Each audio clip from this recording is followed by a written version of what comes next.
Hi viewers, today మనం మే 5 2025 సంబంధించి current affair discuss చేయబోతున్నాం. దీంట్లో ఫస్ట్ వచ్చేసి ఆధార్ తరహాలో రైతులకు 11 అంకెలతో విశిష్ట గుర్తింపు కార్డులు కేటాయించేందుకు కేంద్ర ప్రభుత్వం చేపట్టిన రైతుల నమోదు ప్రాజెక్ట్ని అంటే ఫార్మర్స్ రిజిస్ట్రీ ప్రాజెక్ట్ని మే 5 2025 నుండి తెలంగాణలో ప్రారంభించనున్నారు. అయితే మొదటగా వ్యవసాయ శాఖ కార్యాలయాల్లో నమోదుకి అవకాశం కల్పిస్తారు. తర్వాత మీ సేవా కేంద్రాల్లో నమోదుకి అవకాశం కల్పిస్తారు. ఆధార్ సంఖ్యతో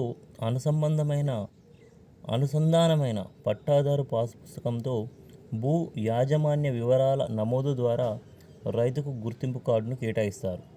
ఈ గుర్తింపు కార్డు సంఖ్యని కేంద్ర ప్రభుత్వ పథకాల అమలుకి అనుసంధానిస్తారు.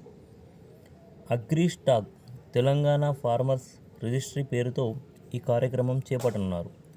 అయితే ఆధార్ లాగే మనకు ఎవరైతే వ్యవసాయదారులు ఉంటారో వారికి పట్టా బుక్ ఉన్నవారికి అంటే ఫార్మర్స్కి పట్టా పాస్బుక్ ఉన్నవారికి సపరేట్గా 11 అంకెలతో ఒక విశిష్ట గుర్తింపు కార్డు ఇస్తారు.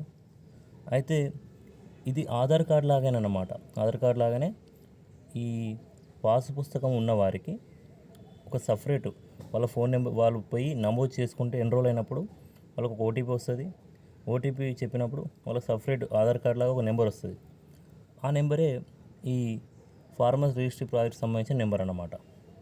ఇది ఎందుకు అంటే కేంద్ర ప్రభుత్వం సంబంధించిన మనకి పిఎం కిసాన్ సమ్మాన్ నిధి కానీ మిగతా పథకాలు ఉంటాయి కదా రైతులకు సంబంధించి, ఆ పథకాలను మరింత పారదర్శకత పాటించడానికి దీన్ని ఉపయోగించబోతున్నారు. అయితే దీన్ని ఏ పేరుతో పిలుస్తున్నారంటే అగ్రిస్టాక్ తెలంగాణ ఫార్మర్స్ రిజిస్ట్రీ పేరుతో పిలుస్తున్నారు. ఈ తెలంగాణలో ఈ కార్యక్రమం పేరు అన్నమాట అది. నెక్స్ట్ చూస్తే మే 5 2025 నుండి భూభారతి చట్టంని మరో 28 జిల్లాల్లోని 28 మండలాల్లో ప్రారంభించనున్నారు. అయితే ఈ భూభారతి చట్టం గురించి ఫ్లాష్ బ్యాక్ చూసుకుంటే మనకి ఇది ఆర్ఓఆర్ యాక్ట్ 2020 స్థానంలో దీన్ని తీసుకొచ్చారు. అయితే ఆర్ఓఆర్ అంటే రికార్డ్ ఆఫ్ రైట్స్ అన్నమాట. నెక్స్ట్ ఇది డిసెంబర్ 18న రెవెన్యూ మంత్రి పొంగులేటి శ్రీనివాసరెడ్డి గారు రికార్డ్ ఆఫ్ రైట్స్ బిల్ 2024 శాసనసభలో ప్రవేశపెట్టారు. డిసెంబర్ 20 దీనిని శాసనసభ, డిసెంబర్ 21 శాసన మండలి ఈ బిల్లుకి ఆమోదం తెలిపాయి. జనవరి 3 2025న గవర్నర్ గారు భూభారతి చట్టం 2025కి ఆమోదం తెలిపారు. ముందుగా ఇది బిల్లుగా ఉంది, తర్వాత ఇది చట్టంగా మారింది. జనవరి 4 2025న గెజెట్ విడుదల చేశారు. అయితే ఈ చట్టంలో 23 సెక్షన్స్ ఉన్నాయి. ఏప్రిల్ 14 2025 నుంచి పైలట్ ప్రాజెక్టుగా 4 జిల్లాల్లోని 4 మండలాల్లో దీన్ని ప్రారంభించారు ఈ భూభారతి చట్టాన్ని. దాంట్లో ఆ 4 జిల్లాల్లోని 4 మండలాల్లో ఒకటి వచ్చేసి నేలకొండపల్లి ఖమ్మం జిల్లాలో ఉంది. సెకండ్ మద్దూరు, ఇది నారాయణపేటలో జిల్లాలో ఉంది. థర్డ్ లింగంపేట్, ఇది కామారెడ్డి జిల్లాలో ఉంది. ఫోర్త్ వెంకటాపూర్, ఇది ములుగు జిల్లాలో ఉంది. ఇదన్నమాట భూభారతి చట్టం సంబంధించి ఫ్లాష్ బ్యాక్. సో ఈరోజు మే 5 నుంచి వెళ్ళి 28 జిల్లాల్లోని 28 మండలాల్లో దీన్ని ప్రారంభించనున్నారు. నెక్స్ట్ చూస్తే మనకి కన్నేషన్లో ప్రముఖ యోగా గురువు పద్మశ్రీ పురస్కార గ్రహీత 128 ఏళ్ల బాబా శివానంద మరణించారు. ఈయన సిలెట్ జిల్లాలో అంటే ఇది ప్రస్తుతం బంగ్లాదేశ్లో ఉంది, అక్కడ జన్మించారు. తర్వాత ఈయన బెంగాల్లోని ఆశ్రమంలో పెరిగారు. 2022లో ఈయనకు పద్మశ్రీ పురస్కారం దక్కింది. అయితే మనకు 2022లో చూస్తే కామన్గా ఒక పెద్ద మనిషి పూర్తిగా సాష్టాంగ నమస్కారం చేస్తారు పద్మశ్రీ అవార్డు పురస్కారం తీసుకునే సమయంలో, ఈయన. మ్యాడ్రిడ్ ఓపెన్ ఇది టెన్నిస్ సంబంధించింది. దీనికి సంబంధించిన ఉమెన్స్ టైటిల్ విన్నర్ వచ్చేసి అరీనా సబలింకా, ఈమె బెలారస్ దేశం చెందిన ఆమె. రన్నర్ వచ్చేసి కోకో గాఫ్, ఈమె యుఎస్ఏ దేశం సంబంధించిన ఆమె. మన టెన్నిస్లో మొత్తం 4 గ్రాండ్ స్లామ్స్ గడుస్తాయన్నమాట. 4 ఉంటాయి గ్రాండ్ స్లామ్స్. అవి ఆర్డర్ వైజ్ చూసుకుంటే ఒకటి ఆస్ట్రేలియా ఫస్ట్ ఉంటుంది, తర్వాత ఫ్రెంచ్, తర్వాత వింబుల్డన్, తర్వాత యూఎస్ ఓపెన్ ఉంటాయన్నమాట. ఇవి ఆర్డర్. అయితే ఇది ఫస్ట్లో మనకు జనవరి టైంలో ఆస్ట్రేలియన్ ఓపెన్ జరుగుతుంది. మార్చ్, ఏప్రిల్, మే ఈ టైంలో ఫ్రెంచ్ ఓపెన్ జరుగుతుంది, అంటే మే టైంలో వరకు. వింబుల్డన్ వచ్చేవరకు దీని తర్వాత ఫ్రెంచ్ ఓపెన్ తర్వాత జరుగుతుంది. లాస్ట్లో నవంబర్ డిసెంబర్ టైంలో యూఎస్ ఓపెన్ జరుగుతుంది.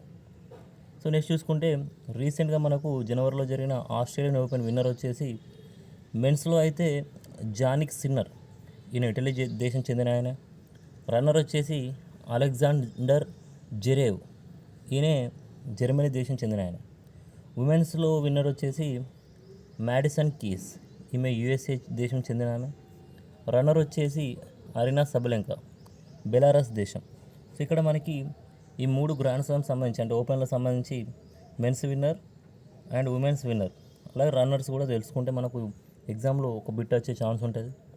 తర్వాత చూసుకుంటే Khelo India youth games, 7th Khelo India, ఈ 7th ఇప్పుడు జరిగేది బీహార్లోని పాట్నాలో మే 4 నుంచి 15 మధ్య జరుగుతుంది.